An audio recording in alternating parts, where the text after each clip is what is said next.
Hello and welcome. You are now looking at youtube.com and you were looking at a whiteboard animated video. And in this course, we're going to be discussing a process for you to be able to create your own whiteboard videos, regardless of which kind of software or particular service that you use. For example, there are some who use the service Powtoon, which creates animated whiteboard videos and presentations. Others use Sparkle, which strictly creates whiteboard videos. Others use sites like GoAnimate, Animatron, and even some use the desktop program TechSmith Camtasia. Others use desktop programs like Video Maker FX, which is strictly made to create animation videos, as well as Easy Sketch Pro, which is again a program that you would have on your desktop. Now you'll need a couple of tools in order to make this work. You'll need some kind of presentation software, and if you don't have one that you own like PowerPoint, you can use Google Slides as long as you have an internet connection. You'll also need the ability to create and produce audio on your personal computer. If you don't have a microphone or headset, there are very inexpensive options available, such as the Plantronics Audio 355, which plugs into your stereo jack so that you don't have to take up any of your USB ports. Now, although the process is going to be the same for most, if not all, video creators that we're going to take you through in this course, we're going to focus on using Sparkle, which is whiteboard videos. And once again, the process that leads to Sparkle is what you want to focus on, because you will be able to take that process and you'll be able to use it regardless of what your video creator is. We will just focus on using this program so that you'll be able to see, so that you'll be able to determine the steps for your video. Now in this video, we're going to assume that you already have a script and you're looking at a brief script that we have written for an animated video. And as you'll notice that it's not very long, and you'll want to make sure that you have read through the script so you know exactly how long it is. Now the best way to go forward once you have this script is to transfer it onto some kind of presentation software. And you can do that with a program like PowerPoint, or as we said, you can use that with Google Docs using the slide menu. So you want to put one sentence at a time on each slide, and then you can then get ready to begin reading your script. Now, in order to record the script, you are going to need some audio editing software. If you have Camtasia or if you have Audacity, you can then read the script and then edit it to make sure that it meets your specifications. In order to record the script, simply turn on your slideshow presentation, and then you're going to narrate your audio. Now, it's going to be important when you are narrating your animated video that you leave a little gap between the timing of each slide so that you will then have time to change the scenes of each of your animated videos. So if you think about each line representing one scene, you want to read the script and then pause slightly and then move on to the next slide. For example, here's how we would read this script and here's how we would page through it. And we'll do 3 slides just so that you can see how to appropriately do the timing. Whether a company is operating in good or difficult economic times, they must market strategically. That means that there must be an overall goal as well as a core methodology for the company to follow. Blindly following trends such as mobile marketing or Google Maps without a strategy are unlikely to get you the results that you want from your promotional efforts. So you'll notice we read 3 slides. And you'll notice that in between each slide, we pause slightly. And you'll see why this is necessary when we actually go to the timeline. So this is the fastest and easiest way to read your script, to know what you're doing, and to think through it. So whatever your audio creation software is, you can use Camtasia, you can use Audacity, you can use any of the screen sharing programs. And you have to remember, you're going to be creating an MP3 audio or a WAV file. So you don't really have to worry about the quality of the video. The only thing that you have to worry about is the quality of the audio. Now, the easiest way to edit the audio is going to be to use a program like Camtasia. And the reason is that you have a visual timeline. So you can actually record your video in one take. You can note the peaks in the timeline and you can edit it, and then you can produce your audio, which is going to be an MP3. There's an important thing to note here about the use of Camtasia 9 versus Camtasia 8 or even Camtasia 7. And that is that you cannot produce an MP3 file in one step. It's going to take at least two. So if you are looking for a non-complicated way of being able to create and edit your audio in one step, you'll want to use Camtasia 8 in this case, which is the older version of the program versus Camtasia 9. Or you can also use the program Audacity, which will also allow you to record audio. And as you can see, we are recording audio as we speak. Now in this video, we're going to narrate the audio, and we're going to do this all in one take. And we're going to edit it inside of our video software Camtasia. Now again, you can use whatever video editing software you'd like to use. If you'd like to use Audacity, as long as you can get the file into an MP3 format, you can use it too. Now what we're going to do is we're going to change this to a slide share. And as we narrate the slides, we may make a mistake as we go along. When we make a mistake, we're going to stop, and then we're going to clap 3 times so that we will be able to note on the timeline where we are actually making a mistake. The other thing that we're going to do is what we talked about in the last video, which is we are actually going to pause slightly at the end of each slide. Okay, so with that, what we're going to do now is we're going to turn on our slide presentation. And then we're going to start narrating. Now, what we're going to do is we're going to actually bring the clock here, and then we're going to note the timing also. So let's go back to the beginning. And then we're going to start the narration process. Whether a company is operating in good or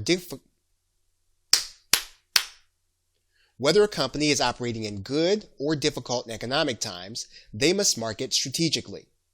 That means there must be an overall goal as well as a core methodology for the company to follow. Blindly following trends such as mobile marketing or Google Maps without a strategy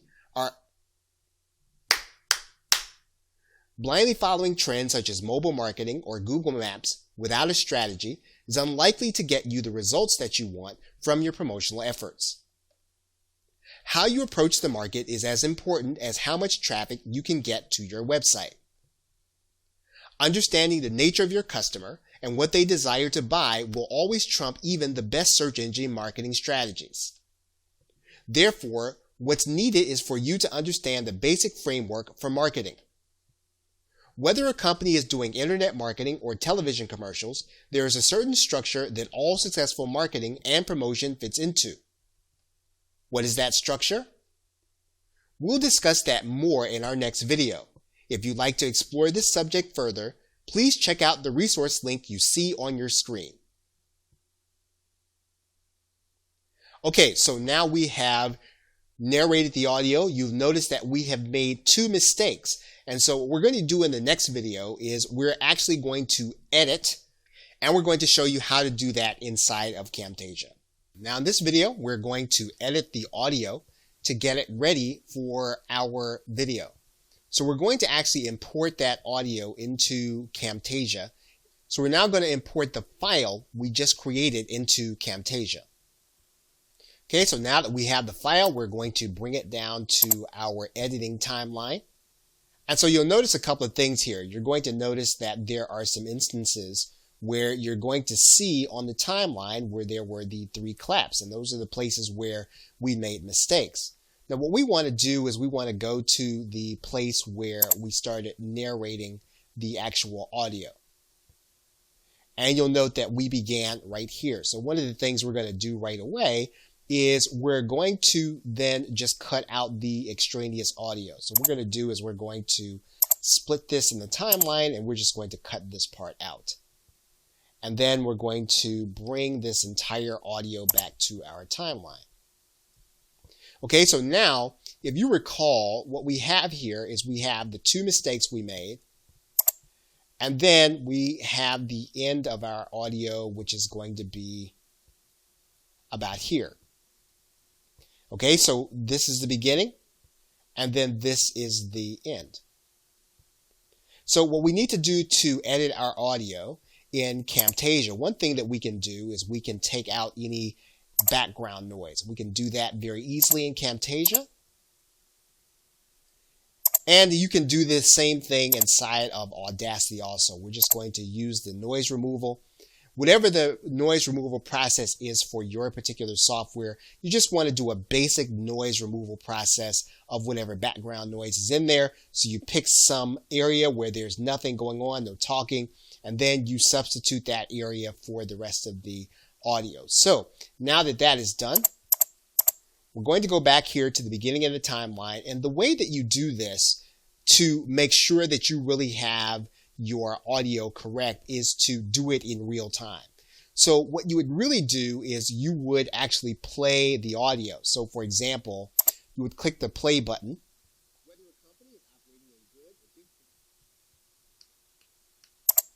Okay, so we know now that that's a mistake, and we've heard the mistake. And that is one of the reasons why you'd want to do this in real time. And so we're going to now take that part of the audio out. Okay, so now all we have is the beginning. Okay, so we can skip forward now to this next mistake. And now you'll understand now that we can see that mistake on our timeline, right? We can see the 3 claps that we put there. So we know we can skip forward to that point. So what we need to do is we need to figure out what the mistake was we made here.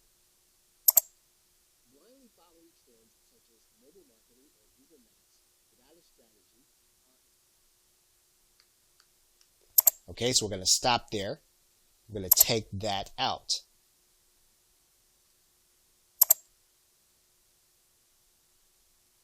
Okay, and we can skip forward to the end. And then this is just the audio that we had at the end of our last video, so we can take that out. And so now we have audio for our video. And so what we would do is we would go back and we listen to this in real time. And we're not going to do that in this video, but that is what you would do. You would go back and listen to the whole thing, make sure it is what you want it to be, and then you would go through the audio production process. Remember, if you're going to use Camtasia, you're going to want to use Camtasia 7 or Camtasia 8. You can use any version of Audacity, but we're going to need to get it into MP3 format in order to do that. So what we're going to do is we're just going to produce this. We're now going to produce this as an MP3, and then we're just going to click the next button. So we're going to do this part off camera. Okay, and we're going to go ahead and save this. Now we're going to save this as an artifact for this course. We're going to save this as the audio we created in video 3. So we're going to save that, and then we're going to click Finish. Now if you have Windows, Windows is going to play that file right away. What you can do is you can open the production folder inside of Camtasia, and then there is your audio. Okay, so we have now created our script. We have now recorded that script and edited it, and now we're ready to go to the next step. Now in this video, we're going to be talking about the basic organization. And when you look at your script, one of the things that you can do to make the process very easy is to determine that each of the slides are going to be a scene in your video. And if that's the case, then what you're going to need to do is you're going to need to determine some keywords. And so you want to look at each slide. Like for example, you're seeing here that this slide says whether a company is operating in good or bad economic times. You want to determine which of these keywords you're going to try to display with a visual. Are you going to use a picture or are you going to use words? Basically, you're going to be able to use either picture or you're going to be able to use some words in order to display. You want to get a good sense of what that's going to be ahead of time. And there's a reason for that, because we're going to determine the style of the video. And then once we do that, we're going to determine whether or not we have the right assets in order to do this. So the next stage in this process is to determine your keywords. Which of these phrases, which of these words are you going to display with an image? The next thing you want to do is to determine 2 basic directions of your video.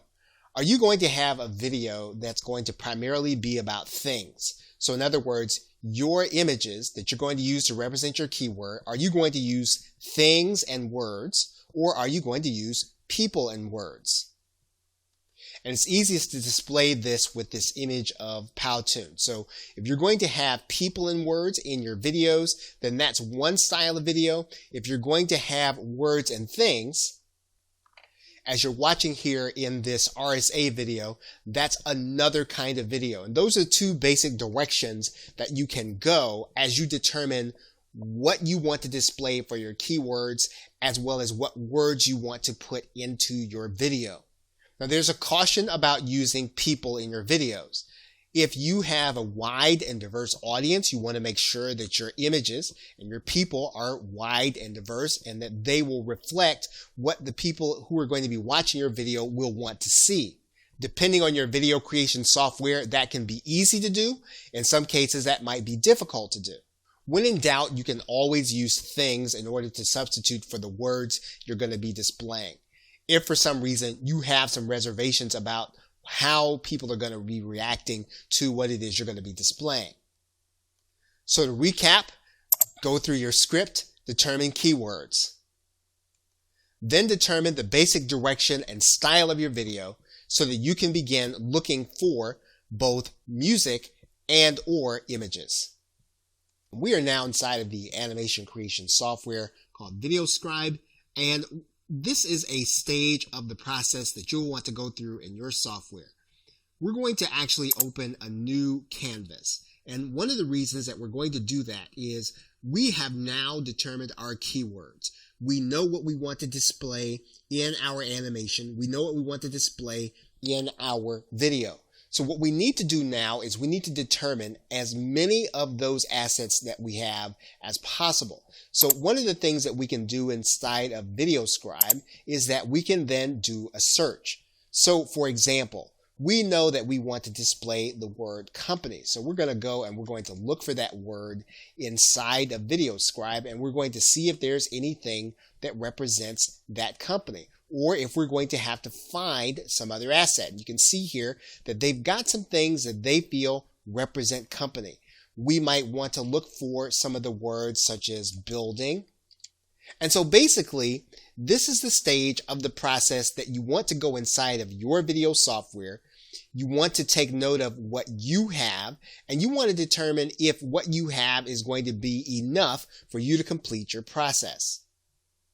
You'll also want to know the file format required to work inside of your software. Now, in this particular case, inside of Sparkle, the format is SVG. In some cases, the format can be PNG, the format can be JPEG. It really depends on your software. Now, it may be that you do not have the assets that you want inside of your video creation software, so you're going to want to go and take a look inside of a database to see if you can find images that will represent the words that you want to use in your video. And there are sites such as GraphicStock and others that will give you access to vector graphics that you can actually use inside of your video creation software. So in this particular case, we're just going to log into GraphicStock so that you can see an example of what we are talking about. And you'll notice GraphicStock has a different set of images, and it may fit what you're trying to do inside of your project. Now, once again, you will want to be aware of what style that you have decided. Have you decided on a style with images that are going to be represented by things, or are you going to be using images that are going to be represented by cartoon people? Most of the sites have search results that you can actually sort by the vector graphics, where you can actually choose the ones that you want that might go better with your project. So you want to be aware of that when you are using sites like GraphicStock. So once you've chosen your images, both inside of your software as well as outside of the software, you are now ready to go to the next step. Okay, so with that, thanks, and I will see you in another video.